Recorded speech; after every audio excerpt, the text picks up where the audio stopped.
Hey everybody, lesson 3 here, and what we want to take a look at as we approach kind of the end of the 1970s are some of the things that happened in the 1970s that don't really kind of fall into any of the other categories that we've already studied, like minority rights with women's rights, or Latino rights, or the civil rights movement, or the students' rights movement. But we just kind of want to just make sure that we touch base on all these final things that crop up in the mid to late 1970s that don't just kind of really fit anyplace else. So what we need to take a step back here and realize, first of all, is what I'm going to highlight right up over here, which is that even though we had all different kinds of changes in the 1960s because of civil rights, we're still going to have racial tension, right? People aren't going to all of a sudden just stop being racist or really view that everyone is equal. And we know that, for example, starting with the Brown versus Board of Education ruling in 1954, that segregation was no longer going to be legal. And one of the ways in which we see things in the 1970s really kind of begin to change is how we help schools desegregate. And that answer there is what I'm going to circle: busing.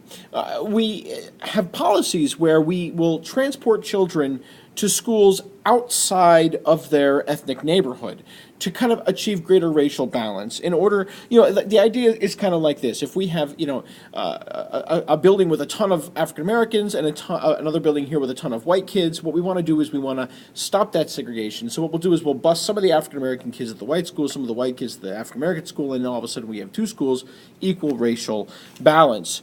And when busing happened, all of a sudden people in the North and the South, whites, began to protest and riot.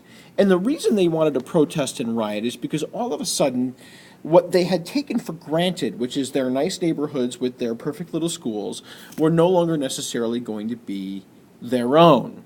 They were going to have to share that. And some of the things that they had done to minority populations by providing them with poorer schools, poorer towns and neighborhoods, etc., those were going to have to be the environment that they were now in. The only real restriction on busing came from the Supreme Court case Milliken versus Bradley, which said that you can't bus some students to other schools. You can really only bus kids across district lines if a district was designed or specifically created to promote segregation. Otherwise, you couldn't really just kind of force kids to go one place or the other. And this created real anger when all of a sudden white people had to share access to quality education. Lots of white kids left schools, and parents led the way and got kids out of school. It was called white flight, and it created really a lot of tension between African Americans and white Americans during the 1970s. And when we see things like white flight, racism still existing, the government's going to try to take action to improve opportunities for minorities and women by creating what they call affirmative action. And the idea here is that if people are still going to be racist about sharing equal access, then what the government has to do is intervene to provide people access where they're denied it. So here's what affirmative action is, and there's a lot of confusion about what it is. All it is an active effort to improve employment or educational opportunities for minority and women. That's all it is. Now, at first, all it called for were for companies and institutions to actively recruit African American employees. That's it. That's all it did. And it provided improved social and economic status for some African Americans. It really did. It's successful. So it was expanded to include other minority groups. It was expanded to include women. But there are definitely people that hate the idea of a quota or having to hire a certain number of people who might be women, or a certain number of people that might be Hispanic, or a certain number of people that might be African American. So we actually see this go to the Supreme Court, for example, when people say, well, there's no way, for example, that we should force schools to have a certain number of African Americans or Latinos or whatever it might be. But what we do see when it comes down to affirmative action is that the Supreme Court still views it as legal, that if a school or a business can show a reason to give preference to women or Latinos or African Americans, that there's a purpose behind it, it can still be done. And some people don't like that. And again, the issue again here is whether or not it's fair, right? People just have a tough time with whether or not this is fair. And we'll show you a little video about kind of what we mean by that when we get to class. And I think it'll help you understand what programs like affirmative action were meant to do. Yeah, and I don't want to give you the impression here that racism was the only tension of the 1970s. It wasn't. Native Americans, we know they're one of the smallest minority populations, but we also know they're one of the most impoverished populations with tremendous problems. High unemployment, not a lot of education, a really low life expectancy as a group, income that was 1,000 times less than African Americans. That's not a typo up there, that highlight. That's legit. Income that was 1,000 times less than African Americans. And African Americans were being paid like 50 cents for every dollar that an American made, or that a white American made. So what we see are Native Americans really beginning to embrace the protest movements of the 1970s, like for Latino rights or women's rights. And we see finally the Indian Civil Rights Act of 1968, which turns back some of the things we'd seen in the past. It says, for example, that Native Americans should get protections under the Bill of Rights, that Native Americans should have their own tribal courts.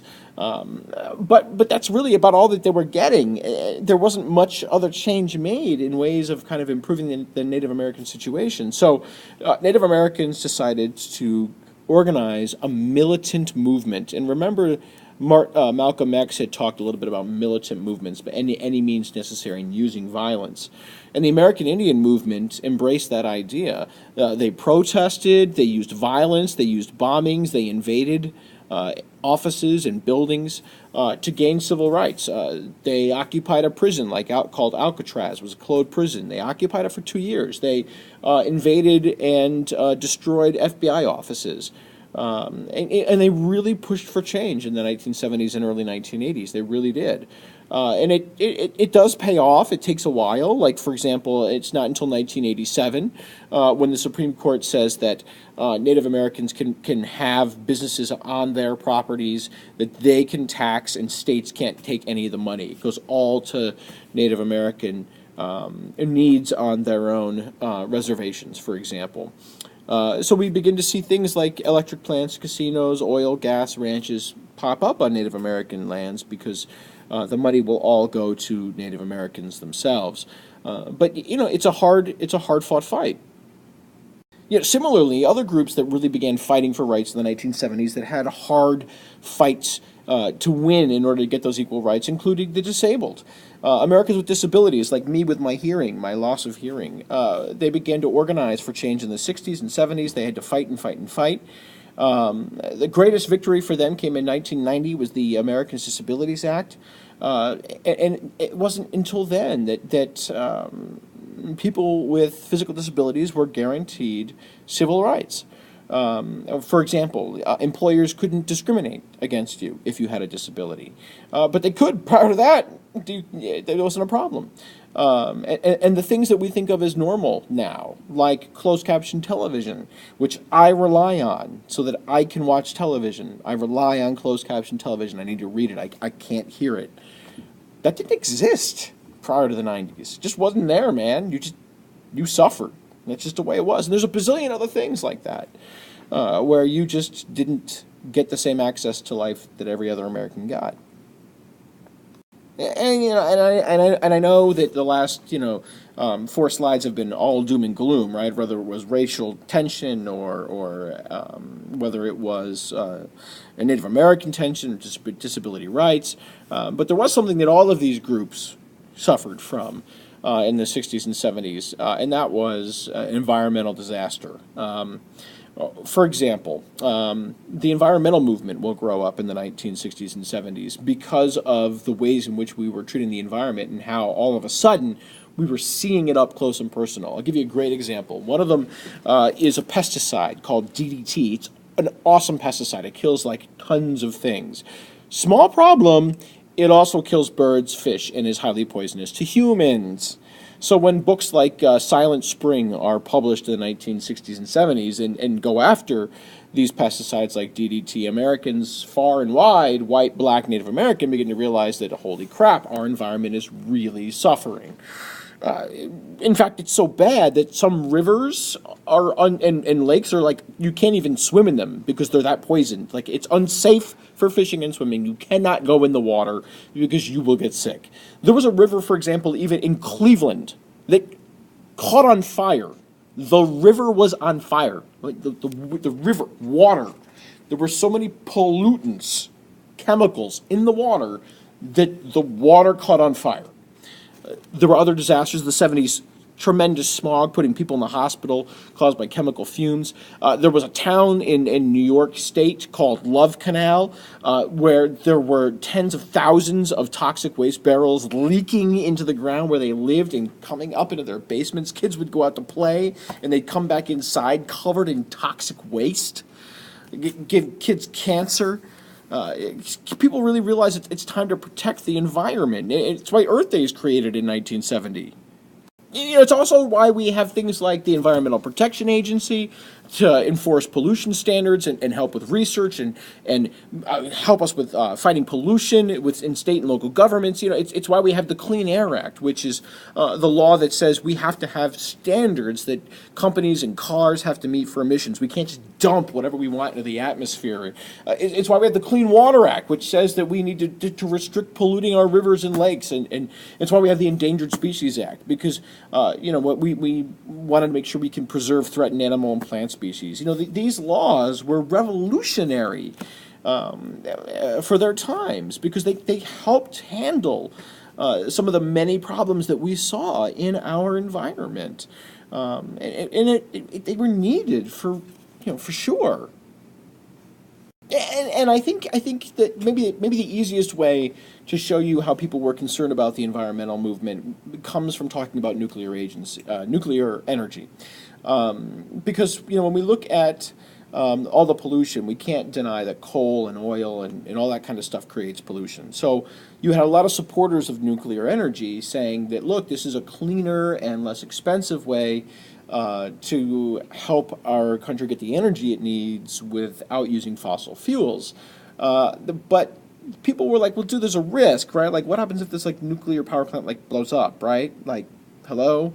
And these fears become real in 1979 when 3 Mile Island, which is right, 10 minutes, 15 minutes up the road, ends up overheating and radiation escapes into the atmosphere. Now, residents were evacuated. You might even know people that were evacuated. And people were freaking out. Thank God the levels of radiation that came out were low level, but people were really worried. In fact, the protests get so powerful, 60 nuclear power plants are shut down because of the doubts that the 3 Mile Island accident caused. So the debate, for example, still continues on nuclear energy, but about the environment in general as well, I think. So, stepping back again, I think that you put all these things together, and you get a snapshot that the 1970s was still a turbulent time. For all of Richard Nixon saying that he was going to kind of calm things down and everything else, it really kind of didn't really calm down in the 1970s. So, with that, I think we can take a step back and we'll talk about this stuff much more in class together.